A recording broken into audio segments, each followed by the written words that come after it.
Super Media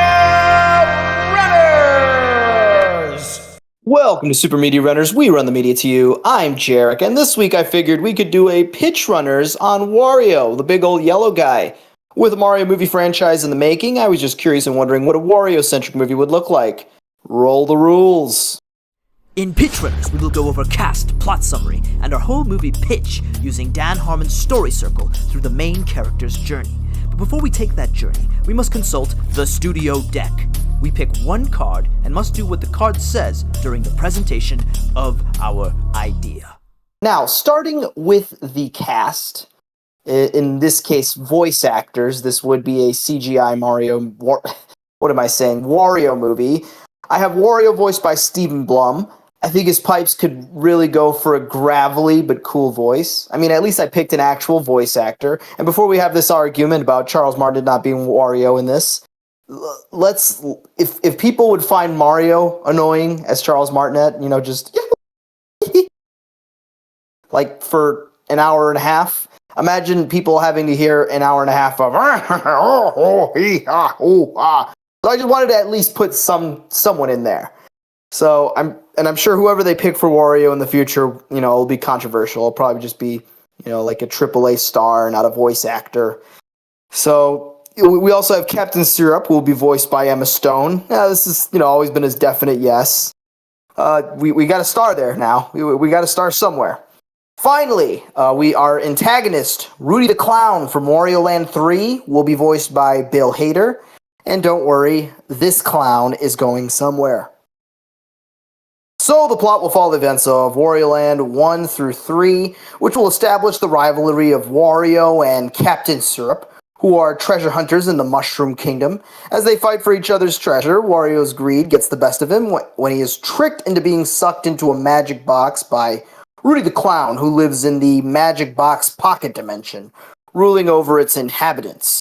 Rudy tricks Wario and Captain Syrup, who is also sucked in the box somehow, to save his world by collecting 6 McMuffins. Oh, no, not McMuffins.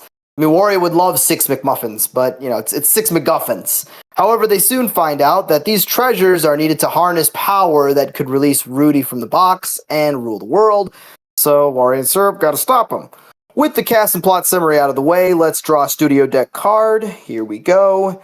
Comedian casting. Our main character must now be a comedian, a famous comedian. All right. So Steve Blum's out of the picture. Let's get Bill Burr. Why not? Yeah, he's out there.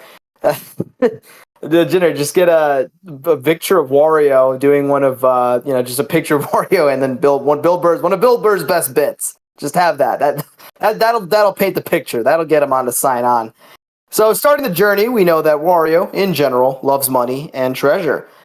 This greedy bastard hoards his money at his castle. Probably hella Easter eggs in a scene like that, with, a bunch of stuff hanging around.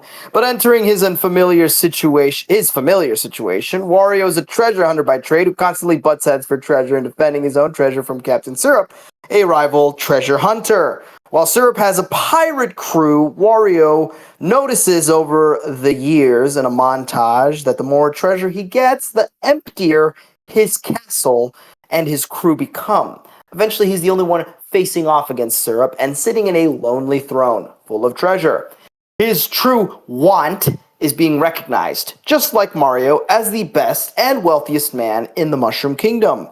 Cue the mysterious box that begins talking to him, Rudy the Clown. During a scuffle with Syrup in his castle treasure vault, he is sucked into his magic music box, along with Syrup, into the music world ruled by Rudy the Clown.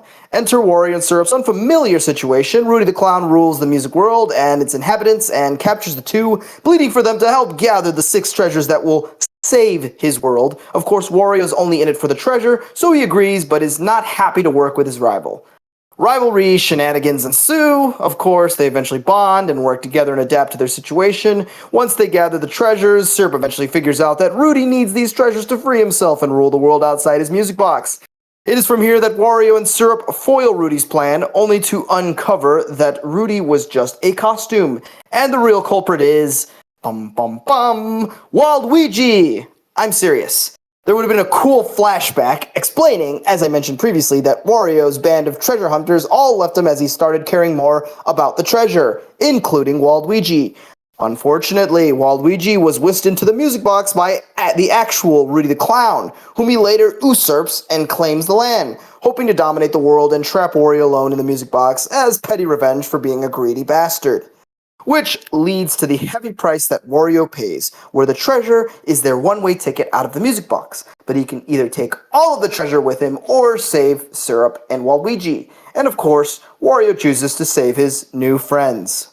Well, Syrup's a new friend. Waluigi, he's just a dick to him, and I guess he's his friend again. Wario returns to their familiar situation with his baller castle, but now with a new team of treasure hunters and establishing a new business venture in microgames. He has now found his change of getting rich friends, which is probably the least way of flanderizing a character like Wario, who's already an unlikable, greedy bastard in the games. What do you think of my Wario movie pitch? Let us know in the comments below, and don't forget to like and subscribe.